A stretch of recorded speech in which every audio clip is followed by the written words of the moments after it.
Oh, nice.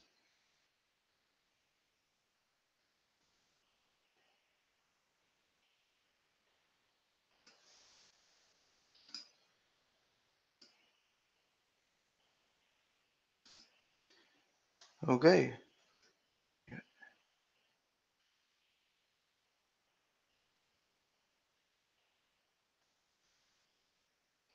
So guys, do you hear me?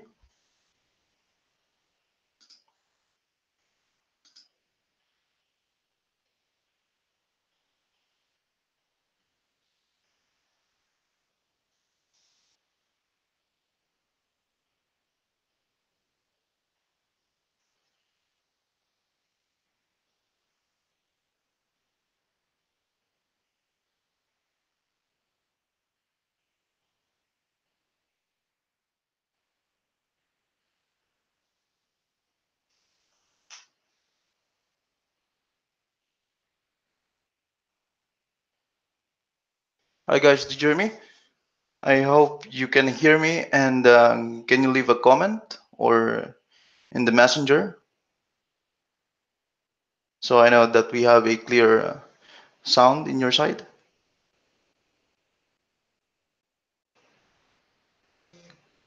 Oh yeah, we have a live chat in YouTube, so you can check on it. Let me. Yeah.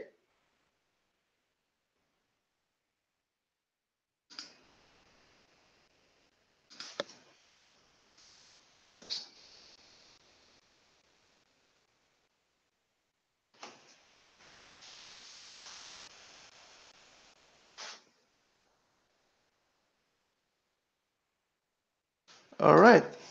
Okay. So you can hear me now. So I think we can start. So we are now, I think, 8 or 9 or 10 watching in this video.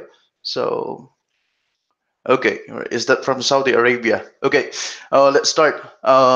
Okay, my name is Ryan Jack Burwal. So we will start our series on webinar using the IT software development. So we will gonna discuss what is all about the webinar and how we can move on to the next week and to move to the different topics. So here I will show you also on how we can develop a software or the UX or the design for the Shopify, for the Ruby on Rails, and also some other stuff in terms of the technology. So i-discuss natin yun, or we will tackle most of those in the next coming weeks. And but now we will move to the introductions on how we can further and on how we can teach you and do the mentoring also. So you can go further, and also in the future you can use this for applying a job and also to have a good knowledge in terms of software development, or maybe can have a business in the future. So yeah, so let's get started. So again, our topic, which is of course about me, and then we have IT opportunities, we have IT salaries. We're gonna discuss those on how we can motivate you guys, why we need this kind of learning or knowledge, and then on how we can use it and how we can earn money. All right. So did you hear me, or there is a delay? Or do you want me to speak in, yeah, Tagalog also, so we can mix?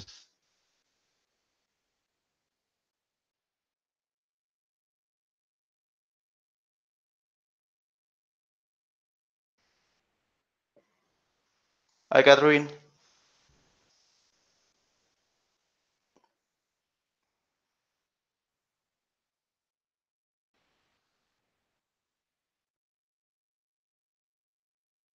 Okay.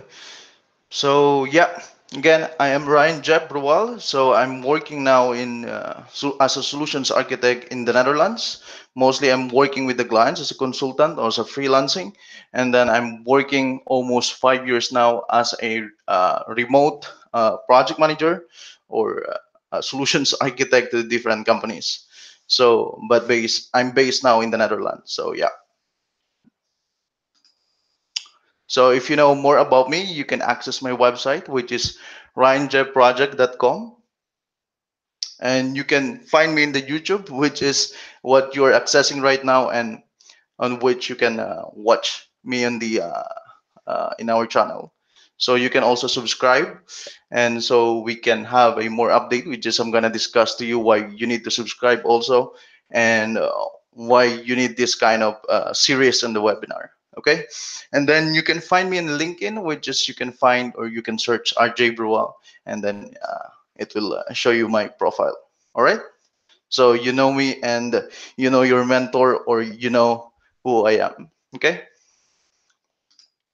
So the IT opportunities. So the IT opportunities, we have a lot of struggling in the Netherlands, especially for the software development. So that's why I want to share to you guys, as mostly the Filipino, because we have a lack of in Europe the software developers or knowledge in the software in terms of the design, the back end, and also different kind of language. So in the Netherlands, mostly the people are looking for instance Ruby developers or the Python developers or the Salesforce developer, which is it's very hard to find in Europe, especially this kind of fields, and mostly nakikita lang namin sila sa part ng outside the Europe. But however, the problem is nag-struggle sila in terms of the remote, especially for the Poland guys, because the Poland is like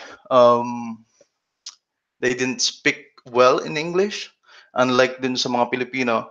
Now we can speak good in English, and at the same time, um, ganon ka-dedicated ang mga Pilipino. So in terms of this kind of opportunity, if we can bring them to the, how do you call it, our talent, to the employers or the potential dito sa part ng Europe and also sa United States, we can bring our skills and we can earn more money, or either way we can have a business, or maybe um, iwanan nyo na yung trabaho nyo and at the same time mag-work kayo as a remote and you have a freedom. But of course, sometimes hindi mo mabalance yung freedom because something like you have a lot of stress in terms of sometimes you have a remote job which is like, yeah, software development or VA, but however, sometimes your boss giving a lot of tasks and giving you a lot of stress. So the thing here is especially, oh, all right. Okay, thanks, Roxy. Yeah, and sometimes we struggle a lot in terms of those kind of, because we are not happy what we are doing. So that's why this webinar is mostly discussing who wants or who wants to have a fashion in terms of software development, in terms of the UX design, which is I'm gonna discuss to you, and then I'm gonna give an assignment and who is willing, and then we can discuss further. I will give you some other access that we can do a one-on-one mentoring also, and then at the same time, yeah, we will proceed on different kind of project that you can earn money also in the future. Okay. So hi Tirador. Yeah, Tirador. Anyway, yeah. So this kind of opportunity is not only also for the guy who really have a knowledge in terms of mathematics or the design itself, but is also for the mom or for anyone who wants to learn about the software development or the UX design, that they want to show the skill in the world. So this is about the series of our webinar also, to help also the Filipino to show to them that we are capable of doing it.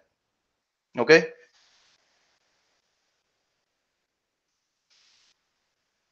So let's talk about IT salaries.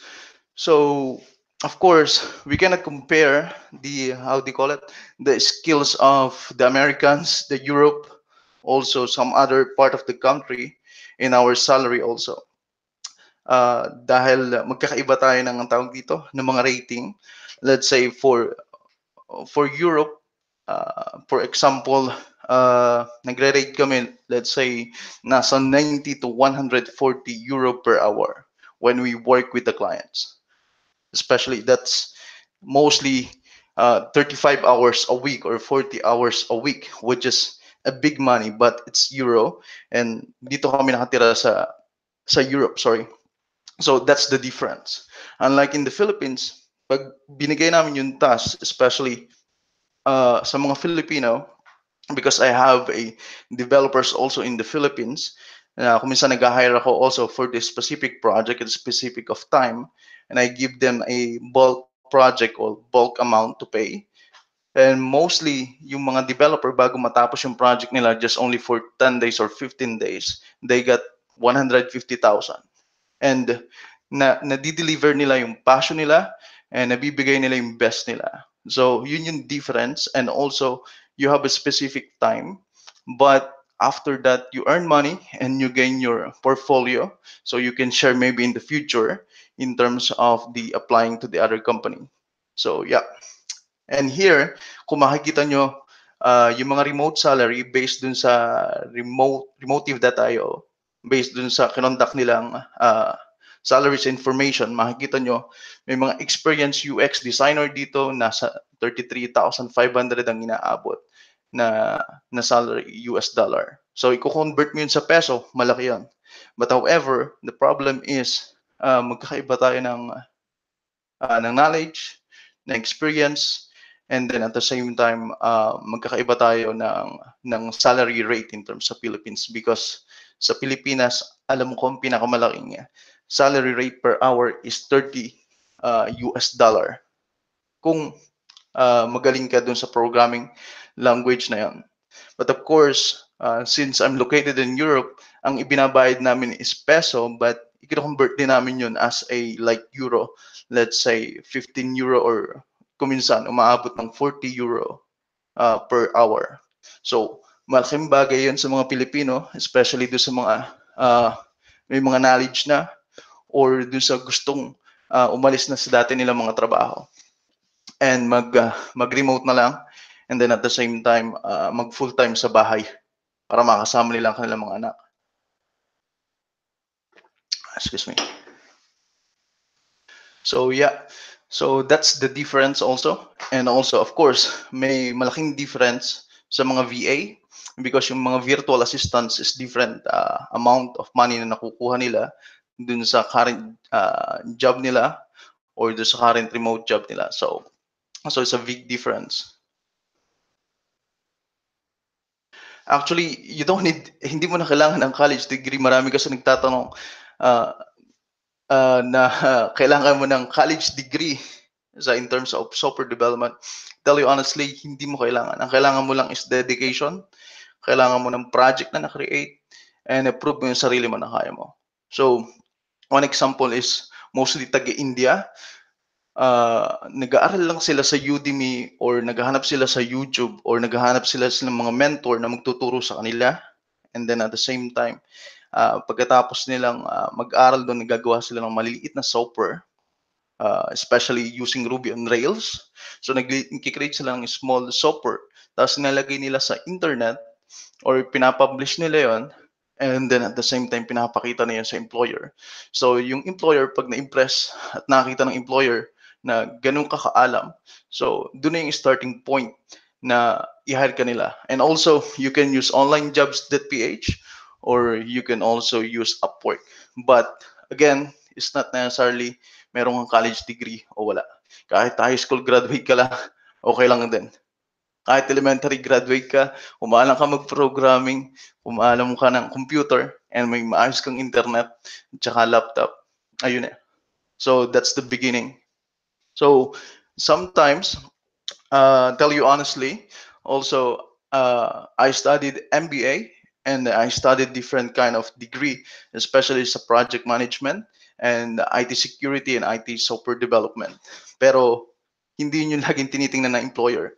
Hindi rin yung tinitingnan ng mga project. Ang tinitingnan nila is mostly ano yung nagawa mo, ano yung na-create mo, and ano yung knowledge mo, and ano yung benefits mo sa company or yung benefits mo doon sa magiging project mo. So, that's the point. Kasi doon sa part na yun, pag nakapagsimula ka, magtutuloy-tuloy na yun, and the next, hanggang mag-gain mo yung mga experience na yun, hanggang maging bihasa ka sa software development. So, yun na yung part. So, I hope na nasagot ko yung tanong mo, Tirador. So, yeah.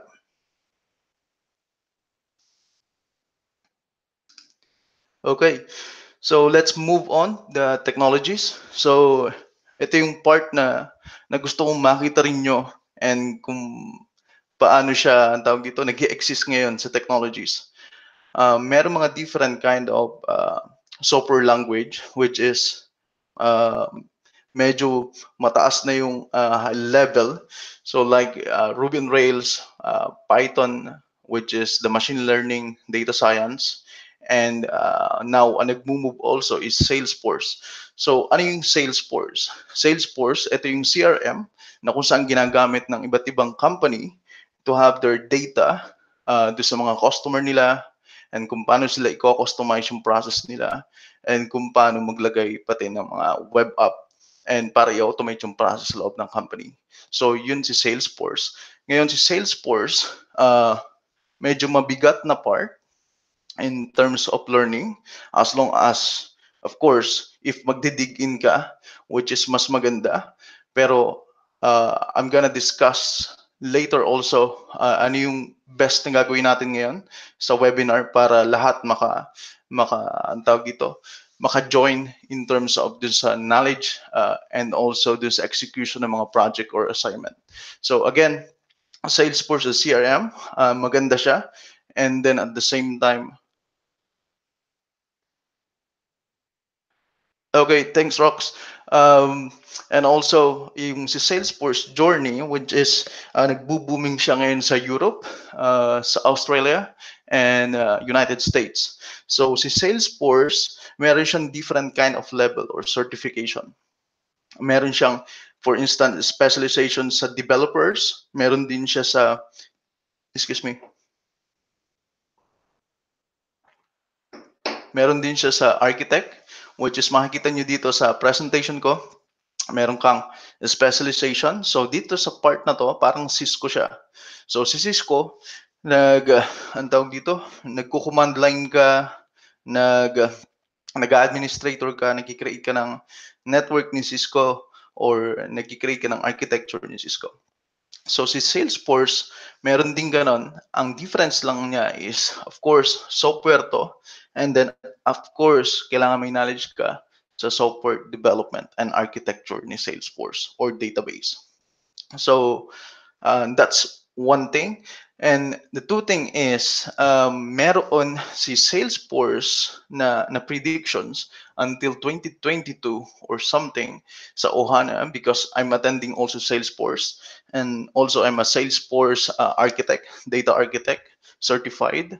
So that's why I want to discuss to you this. But however, we will not dig in our webinar. I just want you to open your mind.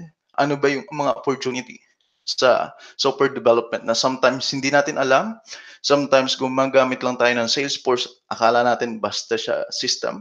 But at the back end side, marami siyang customization and marami siyang development. So yeah. So again, yung second point ko is yung remote Salesforce. For instance, remote Salesforce developer, how much yung nagiging salary niya per year? 125K salary. So i-compute mo yun sa pera natin sa Pilipinas. Malaki yun. One of the example also is sa last 2 years, nag-handle ako ng project ni Salesforce also. And meron akong ini-hire na developer sa Pilipinas, which is specific knowledge kay Salesforce. So ang binabayad namin doon per hour is nasa 30 euro.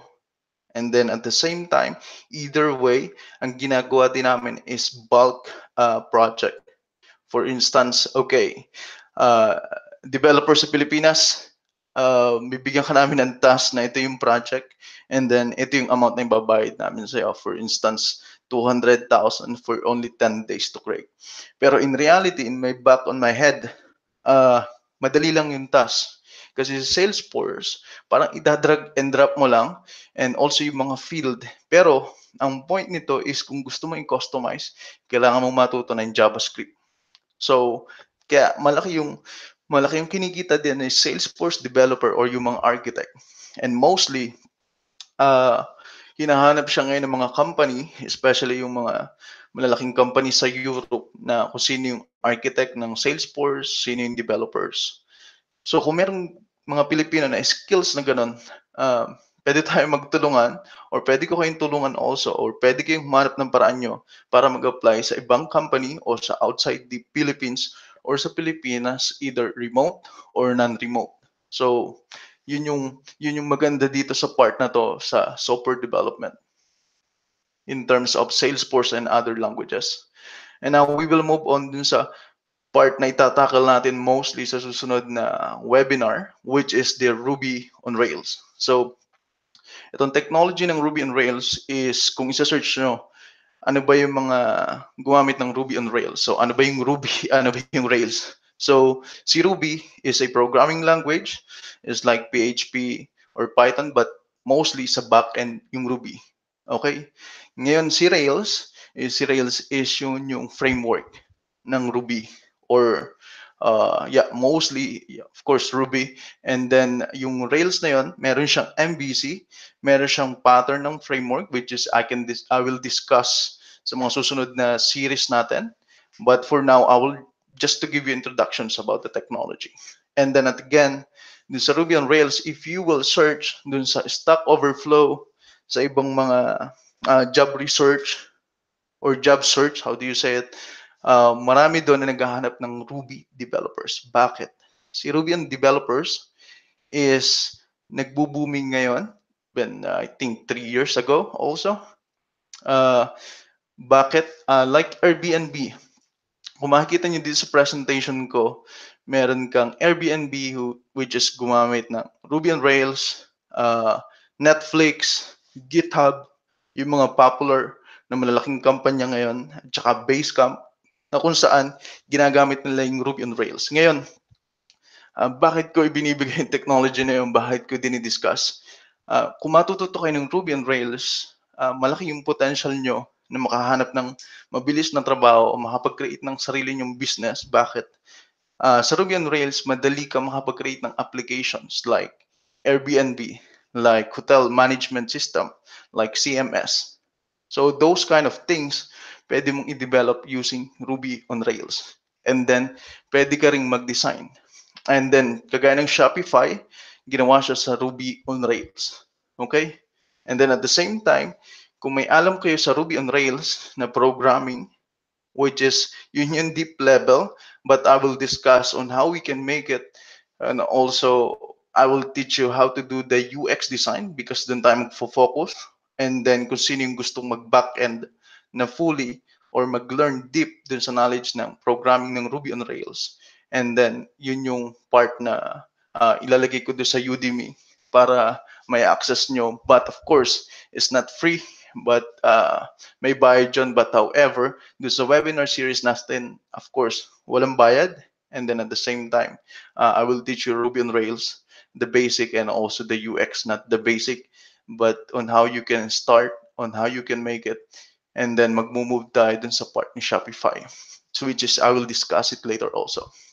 Again, si Ruby on Rails, kung matututunan nyo to o yung Ruby programming, pwede kayong mag-move sa ibang mga programming like Python, which is malalaki yung salary and marami naghahanap na company na may knowledgeable dun sa Python at saka of course sa Ruby. So yeah. So yun yung part na yun. And then at the same time, pwede nyong gamitin sa pag-apply outside the country, or you can also apply via remote, or like what I says, you can make a business. Okay? So yeah. And then yeah, of course, dun sa part na anong tinakal natin, ano ba yung mga IT opportunities, ano yung IT salaries, ano yung technologies. Better also, kagaya ng sabi ko kanina, kung ilalagay mo yung mga website nyo, etc., maganda rin mailagay nyo kung ano yung profile nyo. Ngayon, of course, gumagamit na tayo ng LinkedIn, hindi Facebook.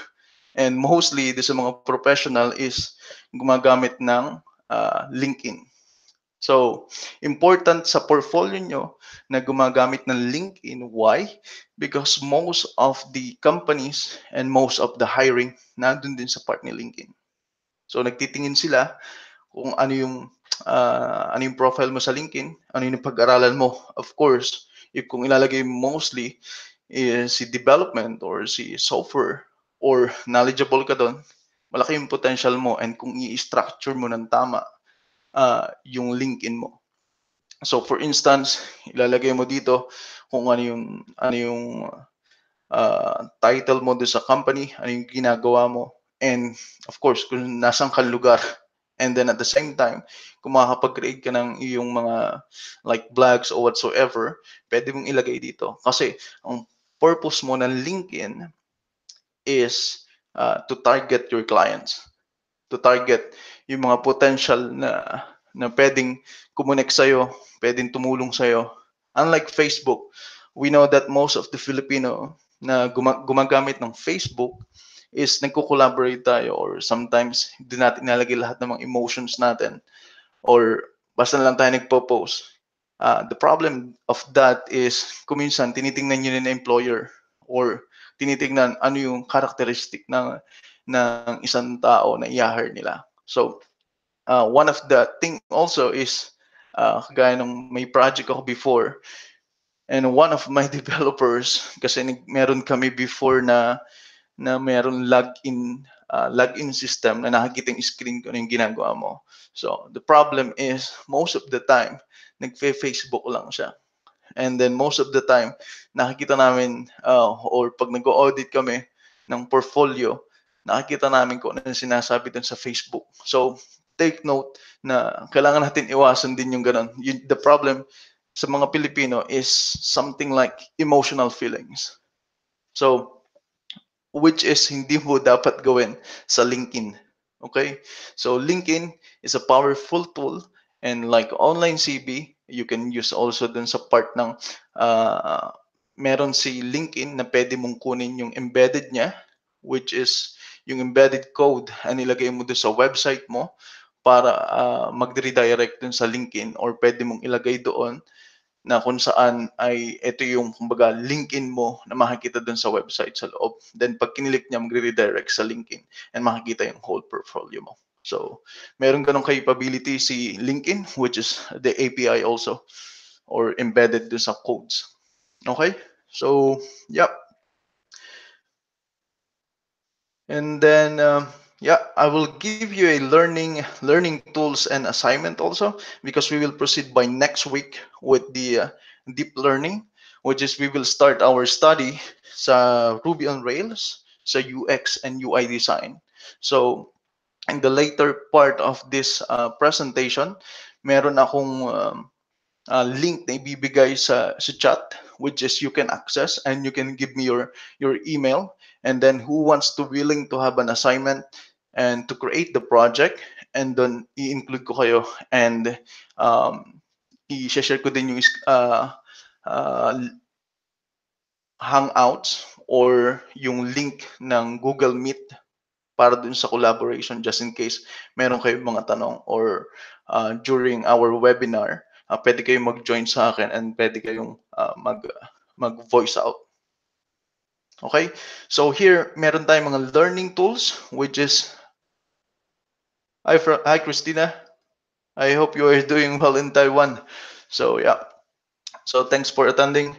So learning tools, of course, kailangan natin ng your mind. Kailangan naka-prepare din yung mind mo. Hindi ka stressful or whatsoever because sa programming and UX or UI design, kailangan kumbaga open yung minded mo in a sense na kumbaga nakakapag-isip ka ng tama, nakakapag-isip ka ano ba yung magandang design, ano ba yung magandang layout, ano ba yung magiging part ng sa user kung paano nila mabivisualize or kung paano nila gagamitin yung product.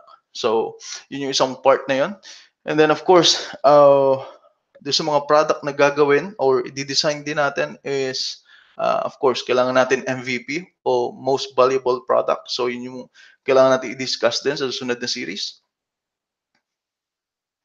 And then, yeah, time.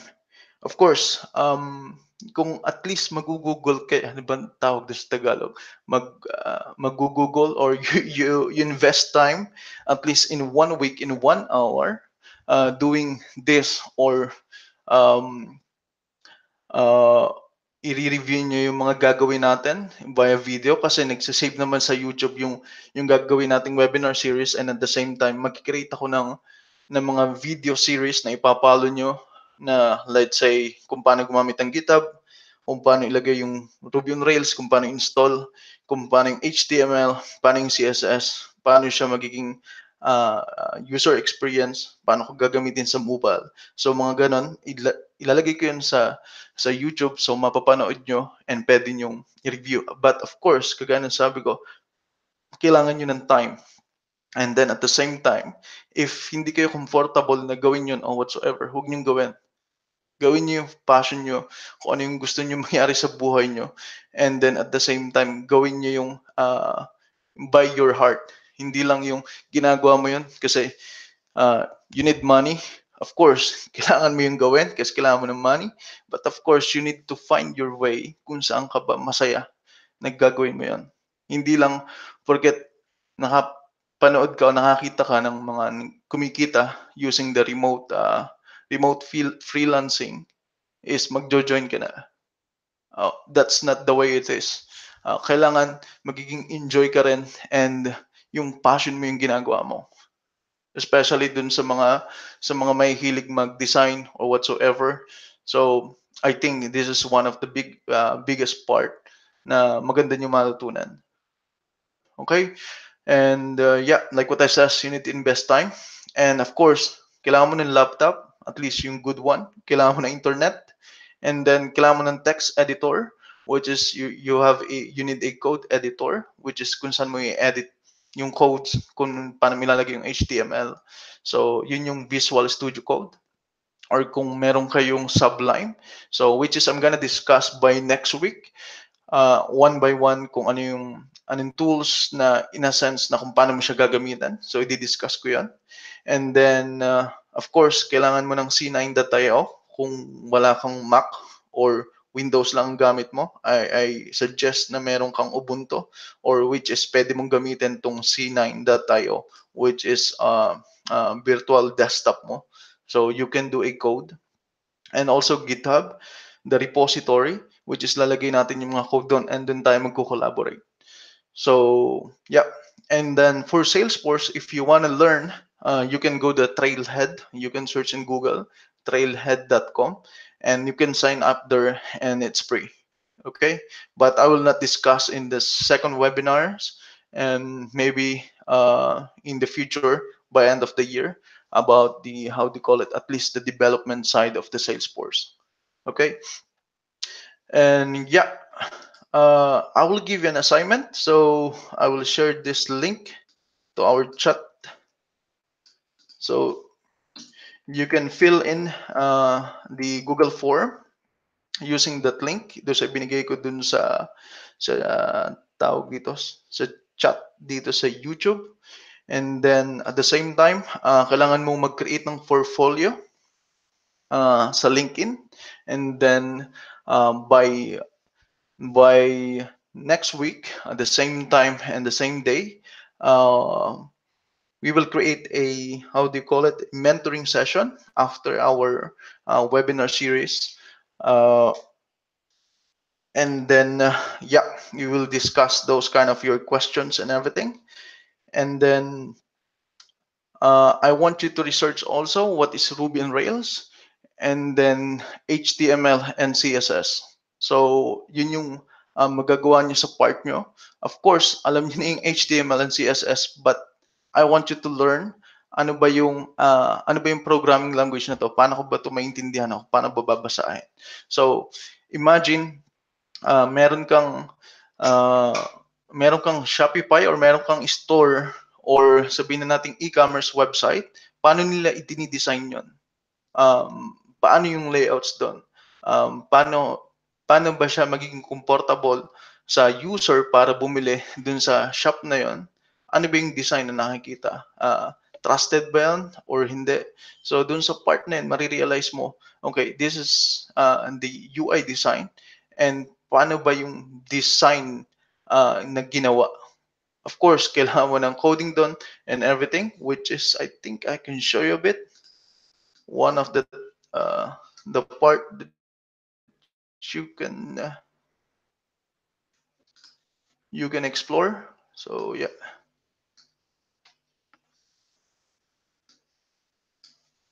So if you see my screen, so for instance, let's find website, shop website, uh, shop website, or let's say bol.com. Okay, but this is the Netherlands. But this is the Netherlands website. However, ito yung one of the biggest e-commerce website sa Netherlands. So, kung makikita nyo dito, meron siyang design na kung paano nila inilagay yung mga button, kung paano nilagay ito, kung paano nilagay niya yung mga images. So, dito sa part na to, para maintindihan nyo rin, pag gumagamit kayo ng Google Chrome or sabihin na nating Safari, meron ka dito sa baba. Pag ni-right click mo tong website na to, meron ka nakikitang inspect. Okay? Or view page source. So, dito sa inspect, dun tayo sa inspect, na makikita nyo dito is naandito yung mga HTML codes. Okay? So dito, kung paano ginawa ng developer yung UI design. So bakit ko gustong bigay sa inyo yung knowledge o gusto kong ma-explore nyo yung knowledge nyo or lumawak yung knowledge nyo sa design? Because many companies, naghahanap din sila ng mga designers in terms of Ruby on Rails, even Salesforce, kung paano nila i-architecture yung design. Let me check my YouTube channel. Yeah. Okay. So, in this part, makikita mo yung mga kung paano nila inilagay yung class, div, button. So, pag tinignan ko to, halimbawa, itong button na to, saan to nakalagay? Itong part na to. So, ito yung codes na ginawa nila sa part ng UI. So, meron kang div class, ctn, button, primary. I believe gumamit sila ng Bootstrap dito, which is yun yung i-discuss natin by next week. And I want you to follow the tutorial that I'm going to create. That is for free also, na makikita nyo dun sa YouTube channel. So, dun sa part na yun, gaya ng sabi ko, kailangan yung alamin yung HTML, at least the basic. So, mag-search kayo. And also the CSS. So, CSS or SCSS, makikita nyo din dito pag in-inspect nyo yung website is makikita nyo dito yung mga CSS. Alam ko, and like my wife says, na parang medyo mahirap yung ginagawa kasi maraming letters, maraming ganyan. But of course, hindi naman lahat ng part na tawag dito ng trabaho natin is maal-one. Like ng mga VA, kailangan nilang matutunan din sometimes yung Excel sheet, kung paano nila gawin yung mga formulas and everything. Doon sa part na yun, pinag-aaralan din nila yun. Dito sa part ng programming or sa part ng gagawin natin is once you learn the basic, you can deep dive to learn more. And especially dito sa part na to, alam mo na marami siyang iba't iba but in reality is the same. Why the same? Kasi meron dito halimbawa div class or sabihin na natin yung header, iisa lang din yon, and then yung div class, iniloop lang nila o pinagsama-sama lang nila sa isa, pero kung titingnan mo, iisa lang yung programming. So sa part ng HTML, so nilagay lang nila, okay, ano yung class, kinolect nila yung BTN primary, which is yung class ng button, tapos nilagay lang nila ng design. O dun sa part na yun, yung pag-aaralan natin dito sa part naman ng tawag dito ng CSS. Nilagay nila yung color, ano yung background, which is ano yung color na ilalagay mo. So, kumbaga parang common sense lang din, parang nagki-create ka ng isang wording na inirelate mo lang dun sa kabila para magtugma lang siya and para mailagay mo lang. Kumbaga naglalagay ka lang ng kung ano ba yung kulay, kung ano yung design, ano bang gagamitin ko, ano yung pangalan. So, kumbaga, tinatandaan mo lang yung kumbaga sa dictionary. Bawa, kagaya na lang ng language, nagsasalita ako ngayon ng Tagalog, o magsasalita ako ng English, kumukuha lang ako ng mga wording para i-input ko para madinig nyo. So sa programming, ganun din. Nilalagay natin yung mga words o pinagsasama-sama natin para ma-compile natin o mapagsama natin para mag-create ng layouts or yung design or yung website. So that's the introductions sa part na to.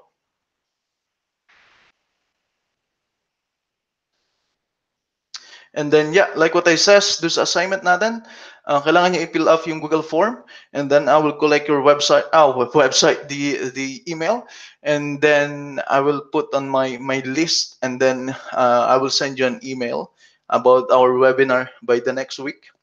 Although ipapublish ko ulit siya sa Facebook, and I think Rox can help me, or Janice, or whatsoever, or you guys can help me also, and also to reach the other na gustong matuto ng software development or programming, at least the basic and the knowledge on how you can earn more money, and then on how you can show your potential and then create a project or business. So yeah, and then at the same time, just to give you also our, how do you call it, our idea about the webinar series. Sa Mag-create tayo ng like 4 session. In the first session, we will create a Ruby on Rails, at least the basic of the UI, like kung paano tayo magde-design ng shop, kung paano tayo mag-create ng mga button, ng images. Gagawin natin na simple lang and maintindihan ng mga Pilipino. And then after that, may yung kung paano yung UI ng mobile, kung paano siya yung response, like for instance this one, kung paano siya gamitin sa UI. Kung halimbawa gumamit ako ng iPad, so ito yung magiging hitsura dapat, kailangan magiging responsive siya. So i-discuss natin yon, and gagamit tayo ng Bootstrap para maunawaan niyo kung paano madali mag-develop ngayon sa software or sa website ng design. So hindi kagaya dati nung sinaunang panahon na isa-isang nilalagay nila, ng nagpo-Photoshop ka pa, naglalagay ka ng, nag-edit ka ng mga picture or whatsoever. Ngayon hindi na ganun. Meron tayong Bootstrap na gagamitan. And then if you want, of course, to change the picture, kailangan mo, of course, i-edit yung picture. But in a sense is hindi mo na kailangan mag-deep dive sa mga ganung bagay na kailangan mong alamin ang Photoshop, alamin mo yung kung paano siya i-align yung images, kung ano yung distance or whatsoever. Dito sa part na yan, gagamit lang tayo ng Bootstrap, i-align lang natin kung ano yung columns, parang Excel sheet, and then ilalagay natin yung mga variables. Yeah, and then we can create a website. And sounds like napakadali, pero in reality, it's like in the middle. If you, in the beginning or the next 2 days or 3 days na nag-aaral ka, parang mahirap, pero habang tumatagal, paalwan yun ng paalwan. And at the same time, nag-gain ka ng knowledge and nag-gain ka ng experience that you can use in the future para mag-apply, create a business, or yeah, join with the other company. So yeah. So, and then at the same time, dun sa part na yun, and dun sa part na yun, meron tayong gagawin din in the next, after ng 2 sessions ng webinar, which is sasama ko dun yung ibang tutorial sa YouTube, so pwede nyo i-replay. So, after nun, magkikreate tayo ng design sa Shopify. So, yung Shopify, one of the booming ngayon na platform, which is Ruby on Rails din yon. So, gumagamit sila ng Liquid para i-design. So, magdi-deep dive tayo doon in 3 sessions ng webinar or 2 session if ma-handle natin ng 2 session. And then, ituturo ko doon kung paano siya i-design from the scratch again, since may knowledge na kayo doon sa part ng Ruby on Rails ng HTML, CSS, kung paano yung gawin. So, pupunta naman tayo doon sa Shopify para i-embed. Why Shopify? Kasi yung Shopify nagbo-boom ngayon. Kung pupunta kayo doon sa ibang mga group chat or whatsoever sa Facebook, makikita nyo they are talking about dropshipping, e-commerce, Shopify. So, dun sa part na yun, marami kang matatarget na clients or madami tayong makukuha na potential client or business dun sa part na yun. So, dun pag nag-create na tayo ng design, ang gagawin natin, meron kayong group na makikipag-coordinate or meron kayong group na joinan, tapos yun yung gagawin nyo na design. And pag nagawa nyo ng design na yon and okay siya lahat, and lalagay natin yon sa store mismo ni Shopify, and then either ipagbenta natin or ang pwede natin gawin do sa assignment yung ginawa is ipakita natin yun yung portfolio na nagawa yung mga design during our webinar series and during your learning. So, pwede nyo gamitin yon sa client nyo para ipakita, hey, we design this store, the e-commerce, and we design using Ruby on Rails. So, dun sa part na yun, pwede nyo na ipakita sa CV nyo o sa portfolio nyo, or pwede rin kayo mag-create ng video and then ilagay nyo sa YouTube para makakita ng employers, or and then para makahanap kayo ng madaling trabaho, or maybe I have a project that I can give it to you, and then yeah, and then at the same time dun sa part na yon, pwede kayo mag-create ng business. So pag nakita nyo na nag-i-enjoy kayo and hindi masyadong kinakain ng time nyo, after a while, pag nag-earn na kayo, pwede na kayong mag-leave dun sa ibang mga work nyo na mabibigat. So dito na kayo magfo-focus. So it's up to you guys on how you can manage and how you will love this our webinar series in terms of software development. And again, um, Rox, you says I want to learn more about Salesforce backend so I can help my freelancing student as well. So yeah, we will discuss the Salesforce backend, but however, for now, our webinar series is about the UX and the UI. So para pumunta tayo dun sa basic na part, and then Salesforce na back-end side, tuturo natin yung either admin or development, which is didiscuss ko yun sa part ko na course. Sorry, Rox. The Salesforce kasi medyo mabigat gawin in a sense na kumakain din siya ng time. So, sa part na to, yung courses natin is, which is itong webinar series, ang ituturo ko kasi mostly UX and UI ng Shopify, ng Ruby on Rails. And then do sa part na ng Salesforce, yun yung gagawin ko na free mentoring pero may bayad yung gagawin ko na course. So, yun yung sorry for that kasi kumakain din siya ng time, and then at the same time kailangan yung mga student nag-invest din sila ng in a sense ng money to learn, or because kung minsan kahit pag free, binabaliwala nila yan. Pero pag may bayad, nagdi-deep dive sila para matuto. And at the same time, hindi madaling gawin yung course ni Salesforce. And actually, marami dyan out there. But yun nga, ang difference natin is we can create a mentoring for Filipinos. And yeah, and we can do a one-on-one just in case they have a problem on the project or during the lessons. And then, yeah, I will create also, of course, the Ruby on Rails, the UX and the UI pattern series, and the Liquid Shopify, which is the deep dive, meaning dun sa may mga alam na kung paano siya gawin or whatsoever na i-design. Dito sa part ng Ruby on Rails, ituturo ko yung ibang technique and kung paano gumamit siya ng mga multi-tenancy para dun sa SaaS. But of course, magpo-focus siya sa UX and UI pa rin. Pero the difference is meron mga technique na ginagamit like unit testing and ano ba yung architecture na pag may project ka or kung paano mo siya i-align dun sa company needs. And then, sasama ko rin by end of the year, actually itong three course nito is ipapublish ko by end of the year sa Udemy and also sa YouTube. And also, I'm planning to create my website para ililink ko doon yung mga course na gagawin ko. And at the same time, if there's a student from Philippines, I will include them for a private group to learn. And yeah, if they have questions or they have a inquiries or whatsoever, so i-include ko doon. So naka-separate siya dun sa international. And then, yeah, the last part is leadership skills and IT strategy consulting, which is mostly, yun yung ginagawa ko ngayon sa part ng work ko sa Musketeer as a consultant.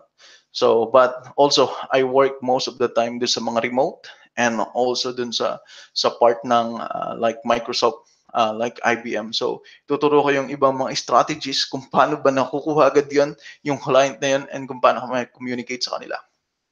So yeah, I hope you learned something, and then yeah, I I prepare a small Q&A, but I'm worried before that no one will attend. Like we have now 20 or 16, 16 watching now. So that's why hindi ko na sinama siya sa Q&A. But however, in the next series, sasama ko itong Q&A. So pwede kayo magtanong kung um, makukuha ko yung mga email nyo para may send sa inyo yung Google Hangouts para doon tayo magkaroon ng ang tawag doon, ng collaboration. So just in case may tanong kayo or additional idea na maaaring hindi ko alam or alam nyo, so we can collaborate there. And that's why yun yung part ng Q&A. And maybe may mga experienced guys na rin dito or less experience na gusto pa mag-exceed. So pwede tayo magtanong or mag-add ng additional knowledge by the end of the webinar dun sa part ng Q&A.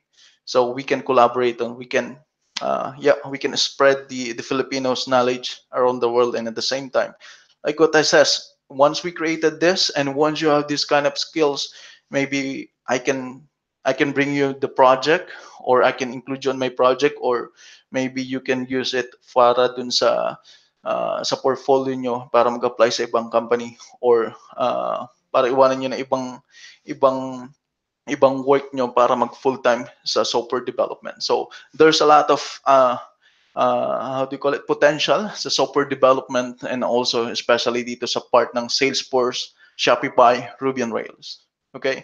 But of course, I will not give you this kind of webinar kung mahihirapan kayo in terms of programming. Kasi ako, before nahihirapan din ako sa programming kasi galing ako sa network and server. I work in IBM and Hewlett Packard for 5 years, leading a team pero sa network and server. So, itransfer ko lang yung sarili ko to software development, which is yung kagaya ng ginagawa ko ngayon, gusto ko ibigay sa inyo yon. So, ayun, after ng 8 years, 5 years ko dun sa IBM at Hewlett Packard, nag-move ako sa software development. So, ayun kung paano ako naging sa part ng software development career na. Okay? So yeah, I think that's all, and I hope to see you guys by next week. And then I hope you will subscribe my YouTube channel kasi makakatulong din yun sa akin para ma-reach out yung ibang mga gustong manood from Filipino.